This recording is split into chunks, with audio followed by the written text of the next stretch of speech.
How to farm mythic seals and talismans in Diablo 4. Diablo 4, Lord of Hatred. The answer is simple. In the current state of the game, there is no single activity you are supposed to run over and over again. And honestly, that is a good thing. There are many different activities worth doing right now. Almost all of them are viable. Still, some places remain more efficient for farming mythic items than others. That is exactly what I, NewOff, am going to cover today without wasting time on long intros. Mythic seals are still highly desired by many players, even though at this specific moment they are not stronger than legendary ones. In some cases, they are actually worse. You do not have to take my word for it. Just look at the current ladder rankings. I will save you the time and show you the top 10 sorcerer ladder players. The situation is roughly the same for other classes as well. So what is the problem and why are players not using mythic sigils? It is simple. Their affix power is not fundamentally different from legendary sigils.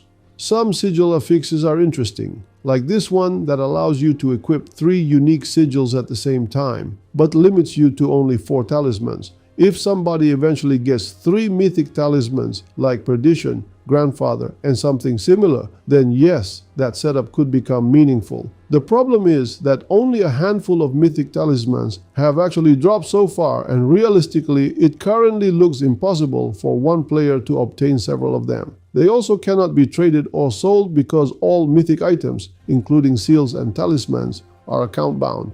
And yes, the Perdition talisman I am showing here is not fake. It is a real talisman with an absurdly low drop chance. Diablo 4 players should not be surprised by this. This has happened before. There was a time in Diablo 3 when even getting a regular legendary item felt miraculous.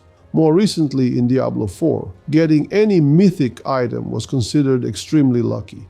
Now mythics are everywhere and feel like trash. The exact same thing will eventually happen to mythic seals, talismans, and whatever system comes next.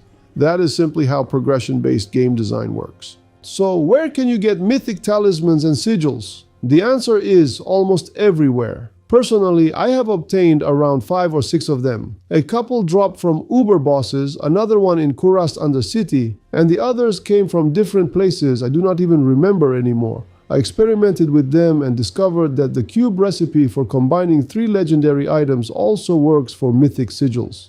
However, theoretically, the highest chance to get a mythic sigil comes from Kurast using this specific tribute. The tribute itself can be any rarity, but higher rarity tributes drop more seals and talismans. And naturally, the more seals you get, the higher your chances of finding a mythic one. This applies not only to seals, but talismans as well. You can upgrade tribute rarity in the cube. Every 5 tributes combine into 1 tribute of the next rarity tier. The tribute affix itself stays the same, only the rarity changes. Just like I have always recommended running tributes for mythic items in a party, I also recommend farming sigil and talisman tributes in groups. Again, these systems are currently poorly balanced, so the practical value is limited for now. But in the future, set mechanics will absolutely be expanded and adjusted. I fully expect more sets to be added alongside new ways to combine them. While farming Kurast Undercity, you also have a high chance to receive the quest entry quest to Echoing Hatred. This helps diversify group gameplay, but do not expect extremely valuable loot from there.